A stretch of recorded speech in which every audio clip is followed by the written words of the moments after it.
All right, let's talk about the one question that can honestly make or break a startup. Where do you build your audience? It really comes down to a choice. Are you building on the quicksand of rented platforms or on the solid bedrock of a community that you actually own? Let's dig into what that really means. So, think about it for a second. What is the single riskiest bet a new company can possibly make? Is it taking on too much funding, or maybe not enough? Hiring the wrong people? Yeah, those are all huge risks for sure. But the biggest one? It's probably not what you think. The biggest risk isn't building a bad product. It's pouring your heart, your soul, and all your money into building an absolutely incredible product on land you don't even own. You're basically building your dream house on a rental property. And that, right there, is the core problem we're going to unpack today. And this whole idea of building on someone else's land, well, it leads us straight into the big growth dilemma that pretty much every startup has to face. You've got this brilliant product, but finding your way to those first customers, it's a minefield. It's a really nice idea, isn't it? That if you just build something amazing, people will magically show up. But here's the hard truth, something we see over and over in analyses of failed startups.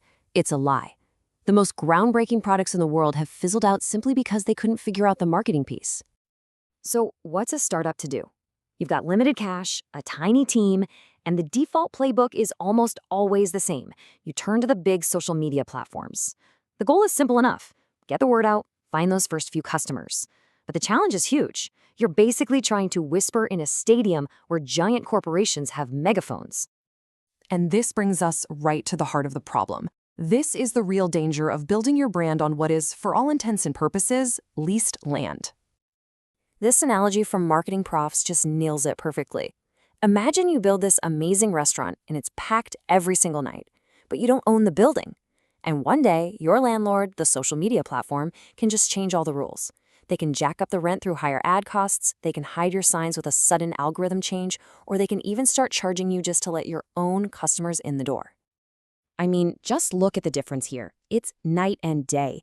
On one side, you're constantly fighting unpredictable algorithms and crazy expensive ad costs just to talk to people you don't even really have a connection with. But on the other side, you have a direct line to your members. It's cost-effective, you control the whole experience, and you're building a real long-term asset for your brand. Okay, so we've spent a lot of time on the problem. So what's the fix? Well, it's all about what we call the ownership advantage. It's about making the shift from being a digital tenant to becoming a digital homeowner. So, what is an owned community? Just think of it like your own private branded social network. It's a space where you make the rules, you own all the data, and you're the one guiding the conversation. It's a safe harbor away from all the noise and chaos of the big platforms, and that's how you build some seriously deep brand loyalty. And the data on this? It's pretty incredible.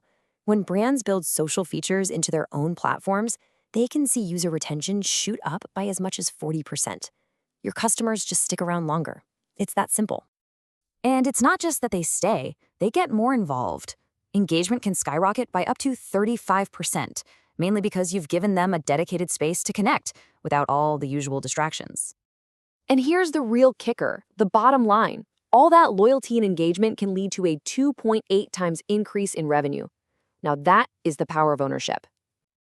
Okay, I know what you might be thinking. This all sounds great for a massive company, but what about a little startup? Well, the truth is, startups are actually uniquely, and I mean perfectly set up to nail this strategy. Because every single startup begins with its most powerful weapon, that small, passionate group of early customers. These people aren't just users on a spreadsheet, they're believers. They are the absolute perfect foundation for a real community. The hard part isn't getting them to follow you, it's giving them a home.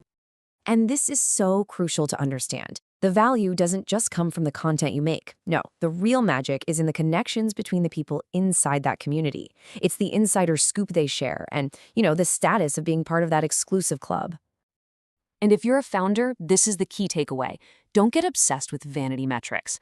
100 highly engaged, dedicated members who are actually talking to each other are infinitely more valuable than 10,000 passive followers who just scroll on by.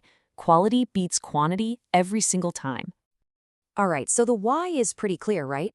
Now, let's get into the how. It's time to talk about actually reclaiming your digital future and putting this whole strategy into motion. For a really long time, the idea of hosting your own social network felt like something only a huge tech company could even attempt. But that's just not true anymore. It has become a totally accessible reality for pretty much anyone. Look, the whole process really breaks down into 4 main stages. First, you set up your base. Something simple like a Raspberry Pi can work as your server. Then, you install the core software that's going to run your community. Third, and this is super important, you securely connect it to the internet. And finally, you encrypt everything to make sure all your members' data is safe and private. It's not just a bunch of tech steps, it's a blueprint for digital freedom. Which brings us right back to where we started. Your first, most passionate customers, they are the foundation for everything you're going to build. So the only question left is, are you going to build your future on that solid ground you actually own, or are you going to keep betting it all on someone else's land? The choice is yours.